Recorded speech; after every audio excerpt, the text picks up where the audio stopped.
Waalaikumsalam warahmatullahi wabarakatuh. Selamat siang Bu. Selamat siang juga Bu.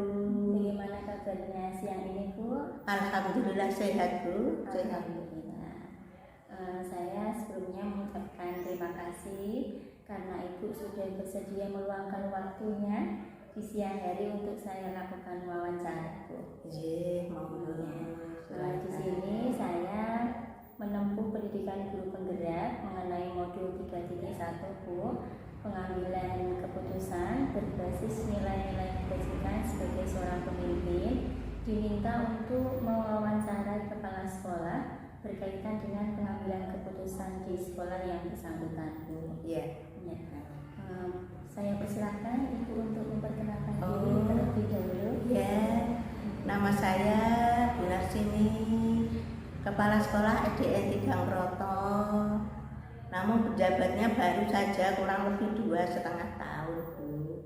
Mari bersama-sama memajukan SD kita ya Bu, karena Bu Hana pun di SD Tigang Roto. Mari bekerja bersama sehingga kita bisa nantinya menelurkan siswa-siswi kita dengan yang terbaik dan terpandai semuanya.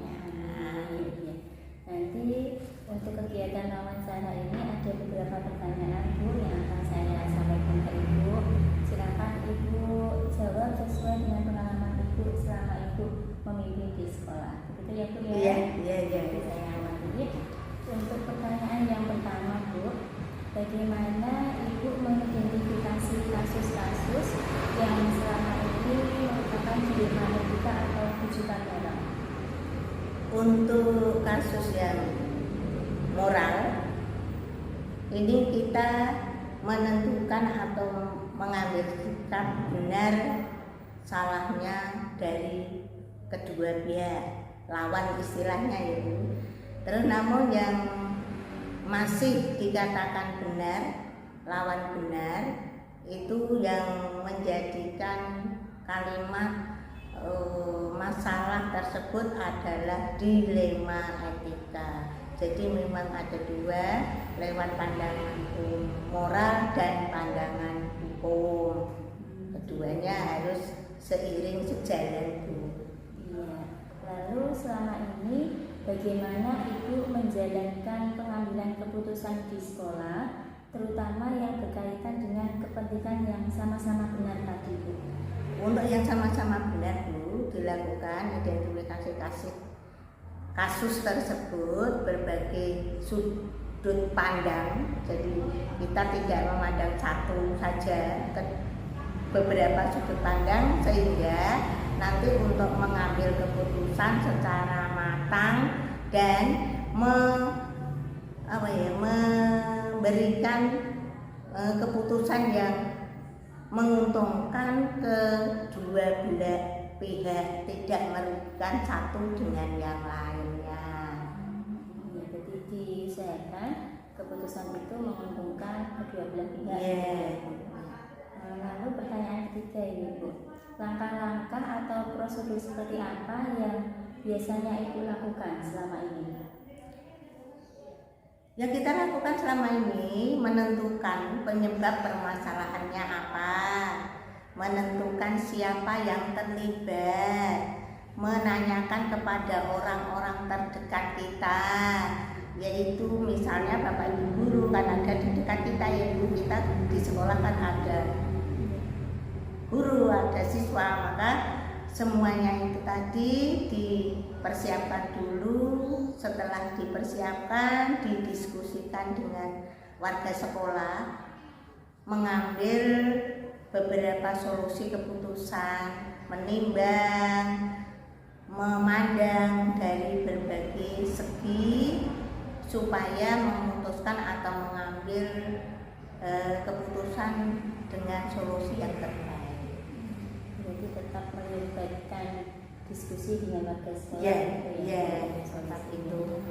Ya, untuk pertanyaan yang keempat ya Ibu, Ya. hal-hal apa saja yang selama ini Ibu anggap efektif dalam pengambilan keputusan yang berkaitan dengan dilema etika, Bu? Kita menyesuaikan peraturan dan norma yang berlaku pada saat ini, serta mengedepankan kepentingan umum atau solusi tersebut yang bermanfaat bagi banyak orang dan bagian secara jangka panjang. Tapi solusi ini biasanya Bu, kita juga melihat kalau memang bisa jangka panjang ya memakai jangka panjang, kalau tidak ya kita mengambil yang sangat efektif sekali. Untuk pertanyaan selanjutnya ini Bu, hal-hal apa yang selama ini merupakan tantangan Ibu dalam pengambilan keputusan? Mencari keputusan yang terbaik karena keduanya merupakan masalah yang sama-sama benar. Dalam mengambil keputusan harus menguntungkan kedua belah pihak tadi, jangan merugikan satu dengan yang lain, salah satunya jangan dirugikan, semuanya harus diuntungkan. Pertanyaan yang keenam, Bu, apakah Ibu memiliki jadwal khusus ketika menyelesaikan sebuah kasus dilema etika, Bu? Jadwal tertentu ya dalam menyesuaikan itu ya kita langsung menyelesaikan. Kalau memang perlu di tempat itu ya di tempat dulu, tapi kalau memang perlu ditunda juga bisa ditunda menyelesaikannya. Kalau lewat prosedur itu seperti apa yang akan kita lakukan, ya memang kita memutuskan masalah secara ringan, yang biasanya langsung diputuskan itu yang ringan dulu.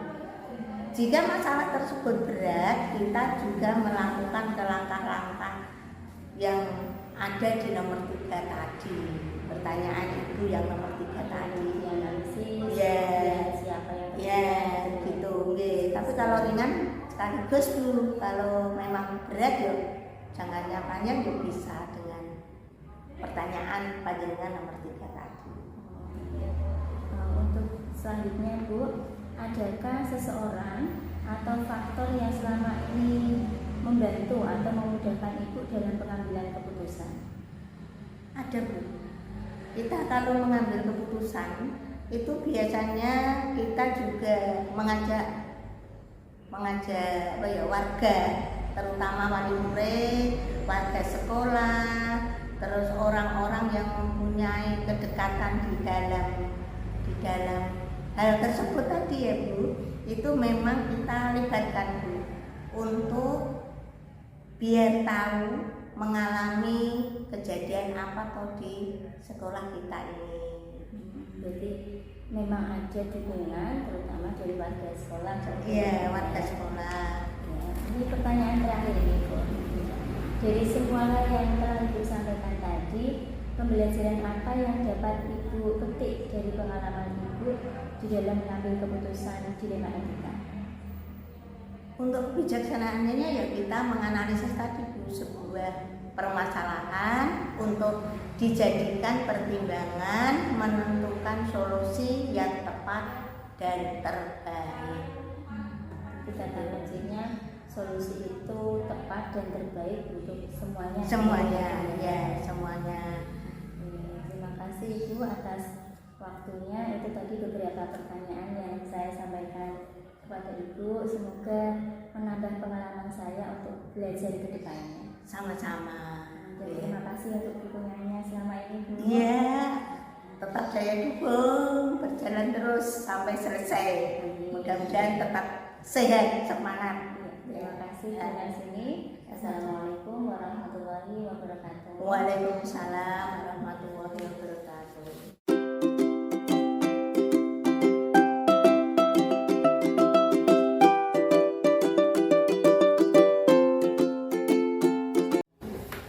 Assalamualaikum Pak Zaman. Waalaikumsalam warahmatullahi wabarakatuh, Bu Ana. Bagaimana kabar Bapak hari ini? Baik, sehat, alhamdulillah. Alhamdulillah. Saya sebelumnya mengucapkan terima kasih karena Bapak sudah meluangkan waktunya bersedia untuk saya wawancara hari ini. Sama-sama saya siap untuk menerima apa yang nanti ditanyakan Bu Ana. Saat ini saya sedang menjalani pendidikan calon guru penggerak angkatan 7 di Kabupaten Semarang berkaitan dengan materi yang saya pelajari di modul 3.1 ini tentang pengambilan keputusan berbasis nilai-nilai kebajikan sebagai seorang pemimpin. Diminta untuk mewawancarai kepala sekolah terkait dengan keputusan yang diambil selama menjadi pemimpin di sekolah yang bersangkutan. Bapak, nanti akan saya ajukan beberapa pertanyaan terkait dengan materi yang saya pelajari di pendidikan calon guru penggerak. Siap Bapak? Siap. Sebelumnya saya persilahkan Bapak untuk memperkenalkan diri terlebih dahulu. Terima kasih Bu Ana. Nama saya Jaman, Kepala Sekolah SD 2 Mayonglor. Ini ya sudah banyak pengalaman di dalam sekolah karena masa kerja kepala sekolah sudah 2 periode, jadinya sudah banyak pengalaman yang mungkin nanti apa yang saya dapat pengalaman itu saya bisa menularkan kepada Bu Ana selaku calon guru penggerak angkatan 7 Surabaya Jepara. Iya, terima kasih Bapak. Jadi Bapak sudah 2 periode menjabat sebagai kepala sekolah ini. Ya, alhamdulillah sudah 2 periode, jadi sudah cukup lumayan lama di sini sekolah ini saya. Tentunya banyak permasalahan ataupun kasus di sekolah yang Bapak selesaikan selama ini, Bapak ya? Ya, banyak sekali masalahnya tuh kompleks banget. Ada masalah guru dengan guru dengan siswa, guru dengan masyarakat, siswa dengan masyarakat juga ada, komite, ini juga masalah kompleks di sekolah, masalah pembelajaran. Iya Bapak, untuk pertanyaan pertama nih Bapak, ketika Bapak menjabat sebagai seorang pemimpin di sekolah, bagaimana Bapak mengidentifikasi kasus-kasus yang merupakan dilema etika atau kejutan moral? Kalau yang saya lakukan untuk mengidentifikasi kasus dilema etika kebijakan moral itu gini Bu Ana. Kasus di mana kasus itu sama-sama benar, jadi sama-sama benar, tetapi kemungkinan ada beban atau ada risiko di dalam mengambil keputusan itu, termasuk beban moral yang harus kita pertimbangkan. Kalau yang rujukan moral ini adalah jelas kasus itu antara benar dan salah, itu kelihatan mana yang benar, mana yang salah. Langsung saja kita bisa melakukan suatu keputusan, tapi memang yang sering sulit banyak pertimbangan dalam mengambil keputusan yaitu yang dilema etika. Itu kan sama-sama benar dan itu kasus-kasus yang benar, tapi dalam mengambil keputusan itu memang harus mempertimbangkan masalah dengan resiko yang terkecil. Jadi kasusnya dikatakan sama-sama benar, tetapi mengambil solusi dengan dampak yang terkecil. Dampak yang terkecil. Lalu bagaimana Bapak menjalankan pengambilan keputusan di sekolah, terutama kasus-kasus yang dikatakan sama-sama benar tadi Bapak, atau dilema etika? Yang saya jalankan untuk kasus-kasus yang dilema etika di sekolah, ini misalnya ada kasus itu yang sifatnya ringan, sama-sama benar, tapi tidak seberat, mungkin kasusnya tidak terlalu berat, itu bisa saya selesaikan sendiri karena itu ringan dan pertimbangan mana resiko yang terkecil.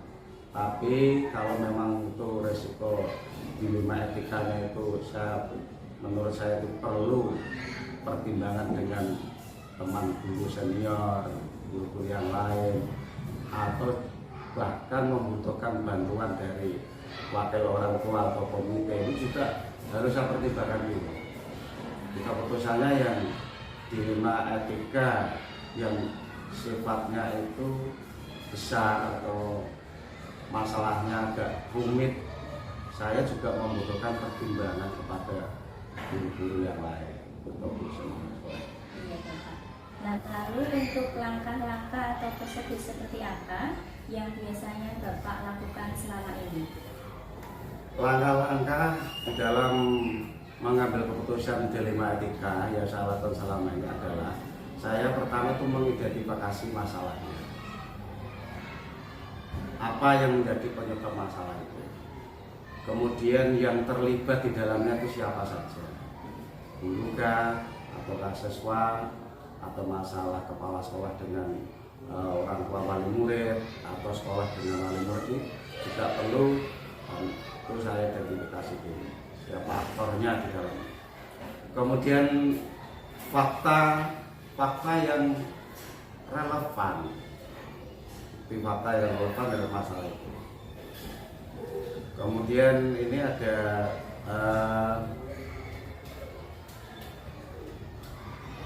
dalam mengambil keputusan itu juga nanti saya juga perlu pertimbangan. Setelah ada data-data identifikasi tadi saya kumpulkan, dalam mengambil keputusan juga minta pertimbangan kepada guru senior yang ada di sekolah ini. Jadi nanti keputusan yang lebih baik yang mana yang kita ambil dalam memutuskan dilema etika. Iya, jadi peran Bapak tidak bisa berjalan sendiri ya Bapak, perlu adanya diskusi dengan Bapak Ibu saya juga gitu. Ya, itu memang yang saya lakukan selama ini itu Pak. Kalau saya itu berperan diri sendiri, tidak melibatkan semua yang ada di sekolah ini, berarti saya termasuk salah dalam melakukan kepemimpinan saya. Itu menurut saya ya malah apa yang namanya pemimpin yang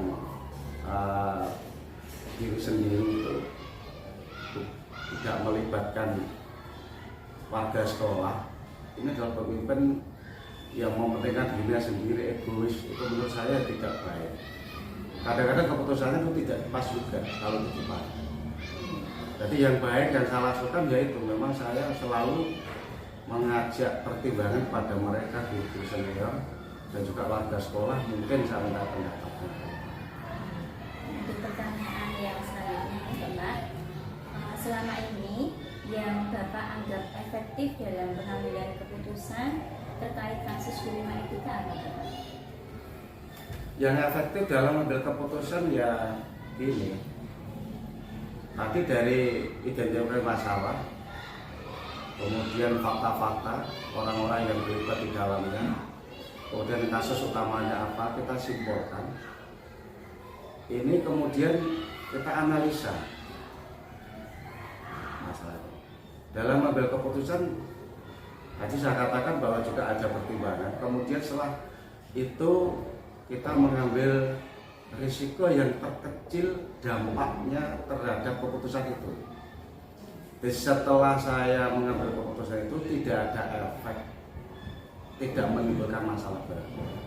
Masalah itu. Jadi yang saya lakukan kalau sudah semacam itu, saya ambil keputusan diterima etika, risiko yang terkecil setelah saya mengambil keputusan tidak menimbulkan masalah.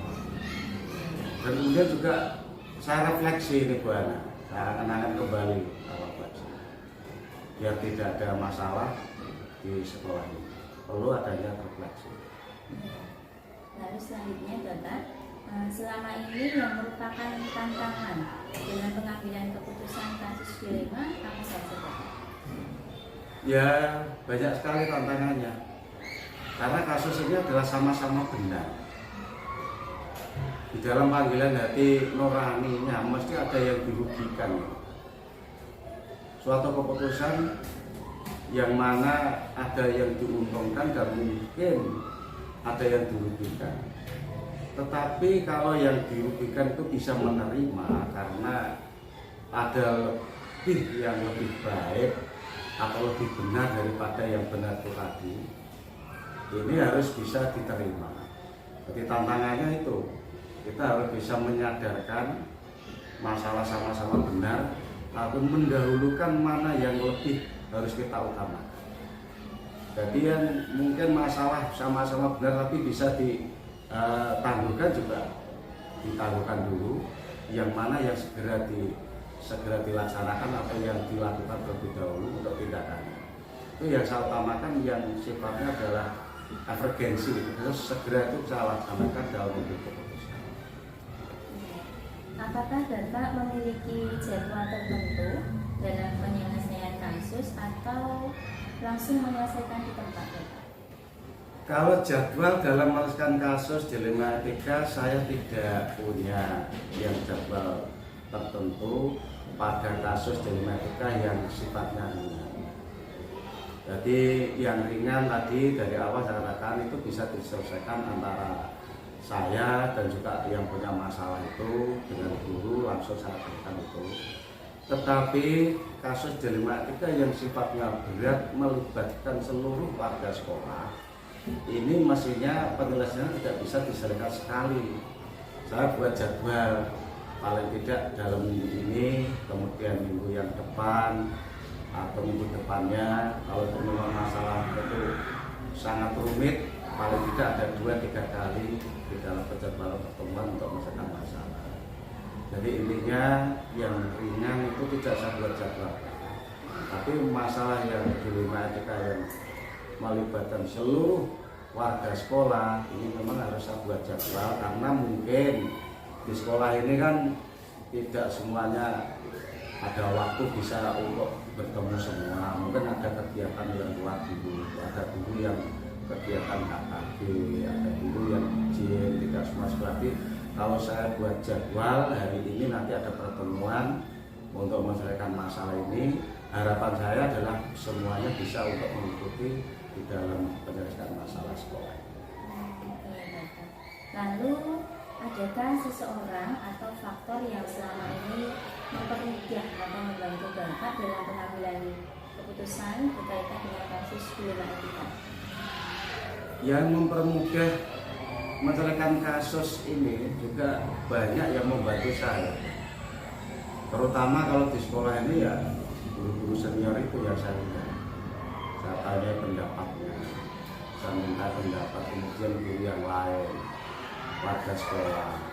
Kalau yang melibatkan wali murid, itu saya mengundang komite sekolah.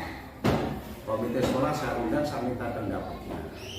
Dari berbagai pendapat itu, saya tarik kesimpulan untuk melaksanakan suatu keputusan yang keputusan itu adalah kebaikan untuk sekolah. Jadi apa yang saya putuskan dari orang-orang yang menunjang untuk mengambil keputusan berbagai pendapat itu tadi adalah saya laksanakan dengan sebaik-baiknya agar ini loh risiko terkecil di dalam mengambil keputusan tidak ada efek dari masalah. Untuk pertanyaan terakhir ini Bapak, dari semua hal yang telah tadi Bapak sampaikan, pembelajaran apa yang dapat Bapak petik dari pengalamannya dalam mengambil keputusan dilema etika? Di dalam pembelajaran mengambil keputusan dilema etika ini memang dalam mengambil keputusan itu tidak hanya memakai aturan yang ada, tetapi juga pakai hati nurani.